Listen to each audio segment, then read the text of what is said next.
Hai, kami dari kelompok 7, kami akan membahas mengenai psikologi perkembangan remaja dengan mengulas film Dear Nathan. Sebelum masuk ke ulasan film, kami akan terlebih dahulu membahas secara konseptual dan teoritis mengenai psikologi perkembangan remaja. Remaja adalah masa transisi dari anak-anak menuju dewasa yang melibatkan perubahan biologis, kognitif, sosial, dan emosional. Pembagian masa remaja dibagi menjadi 3, yaitu remaja awal, remaja tengah, dan remaja akhir. Ciri-ciri masa remaja secara fisik terdapat perubahan hormonal dan seksual, kognitif, meningkatnya kemampuan berpikir abstrak dan logis, emosional, ketidakstabilan emosi dan kebutuhan akan pengakuan, sosial, meningkatnya peran teman sebaya, dan moral, eksplorasi nilai dan prinsip hidup. Tugas perkembangan masa remaja diantaranya menerima perubahan tubuh akibat pubertas, mengembangkan hubungan dewasa dengan teman sebaya, mencapai kemandirian emosional dari orang tua, mengembangkan identitas pribadi dan peran sosial, memilih dan mempersiapkan karir, serta mengembangkan nilai moral dan sistem etika. Perubahan fisik masa remaja ditandai dengan pertumbuhan pesat, growth spurt, muncul ciri seksual sekunder, payudara, jakun, suara membesar, menstruasi dan mimpi basah, serta perubahan kulit, jerawat, bau badan, dan massa otot. Di sini terlihat saat Salma bertemu dengan Nathan untuk pertama kalinya, Salma mengobati luka Nathan. Dan saat hubungan Salma dan Nathan semakin berkembang, Salma menanyakan alasan Nathan menyukainya adalah karena Nathan merasa dihargai atas perilaku dan kebaikan Salma pada Nathan. Lo menatap gue sebagai manusia, Sal. Dalam salah satu scene di film Dear Nathan, terlihat Nathan yang mengatakan kepada Salma bahwa alasan dia menyukai Salma adalah karena Salma menganggap Nathan sebagai manusia. Berbeda dengan orang-orang di sekitar Nathan menganggap Nathan seperti sampah. Salma membantu Nathan lebih percaya diri dan merasa dihargai. Hal ini berdampak positif pada perkembangan hubungan mereka berdua. Hal ini terkait dengan teori self-esteem atau self-worth yang dikemukakan oleh psikolog seperti Abraham Maslow dan Carl Rogers.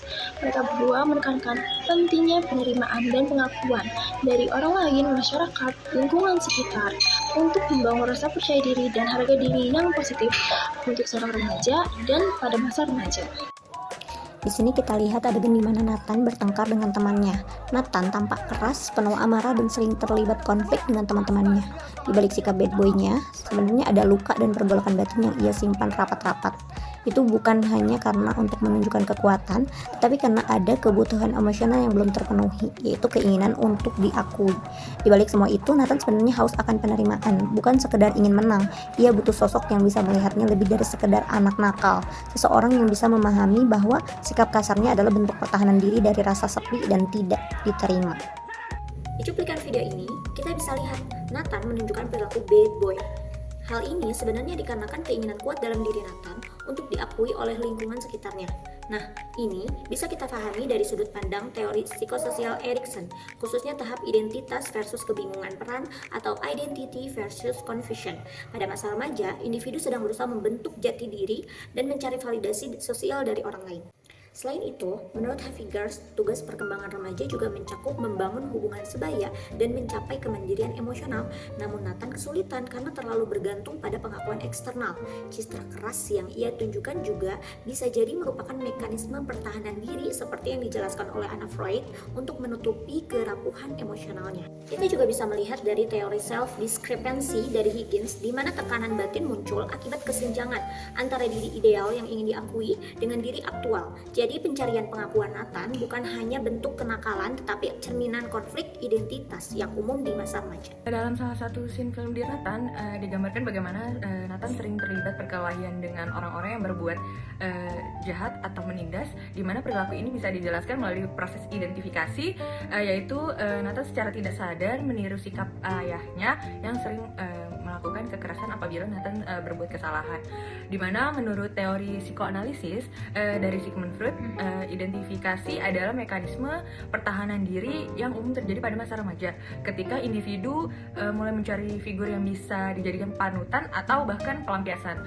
Masa remaja memang sering ditandai dengan ketidakstabilan emosi, pencarian identitas diri, dan kebutuhan akan pengakuan sosial.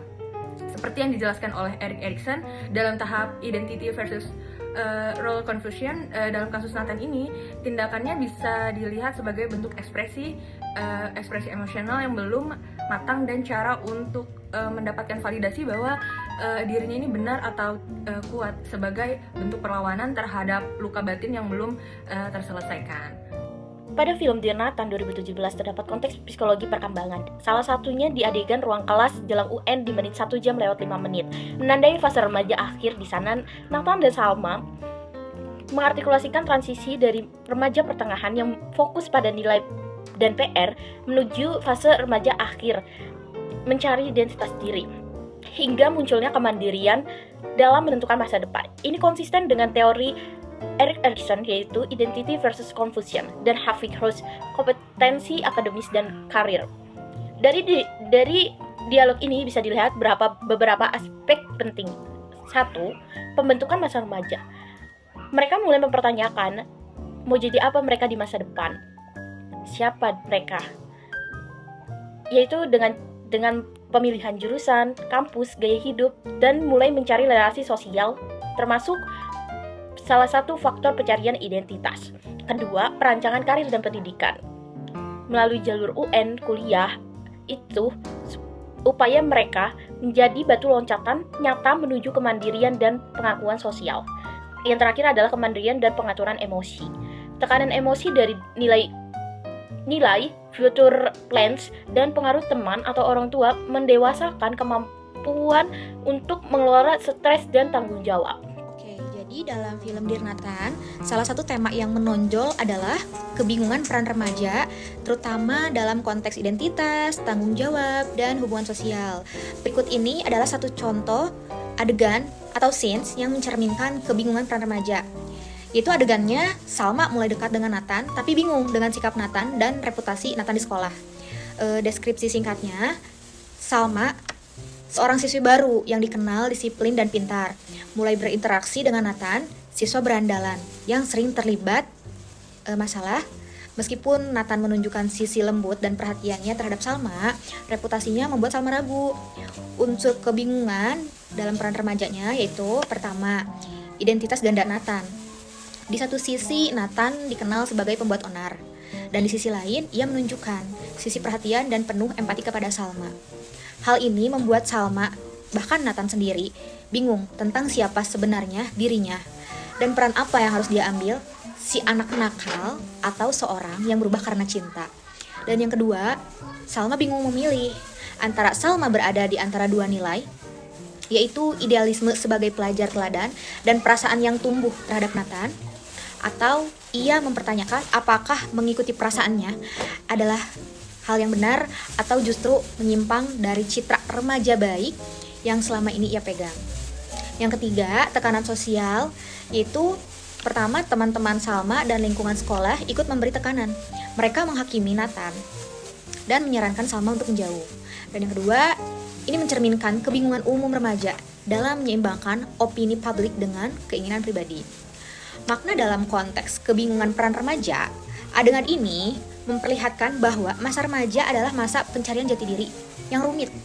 Remaja seringkali merasa terjebak di antara ekspektasi sosial, norma keluarga atau sekolah, dan pencarian diri serta perasaan pribadi.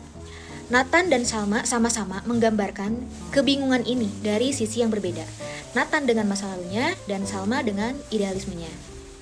Ini adalah cuplikan video ketika Nathan bertengkar dengan ayahnya lalu diusir. Namun setelah ayahnya sadar, dia menghampiri Nathan dan minta maaf. Nathan rekonsiliasi dengan ayahnya, dia memeluknya dan kemudian menerima keluarga barunya. Boleh aku panggil dia Daniel, Pak? Boleh. Kita panggil dia Daniel ya. Dalam salah satu adegan film Dear Nathan, terlihat jelas ketika Nathan memutuskan untuk memaafkan ayahnya, menerima keberadaan adik tirinya, dan bahkan menamainya Daniel. Ini mencerminkan tahap identity achievement menurut teori James Marcia, yaitu ketika remaja telah melewati eksplorasi nilai-nilai dan akhirnya membuat keputusan yang matang dan berkomitmen. Keputusan ini menunjukkan bahwa Nathan telah berhasil menyelesaikan salah satu tugas perkembangan masa remaja menurut Erik Erikson, yakni mengembangkan identitas pribadi dan peran sosialnya. Nathan tidak hanya menerima kenyataan, tapi juga menata ulang sistem nilai dan etika pribadinya. Ini mencerminkan ciri remaja yang aktif mengeksplorasi makna hidup, prinsip, serta nilai moral dengan menerima keluarga barunya secara utuh. Nathan kemudian menunjukkan kedewasaan emosional dan kematangan identitas yang kuat, hal yang sangat penting dalam perkembangan psikososial remaja.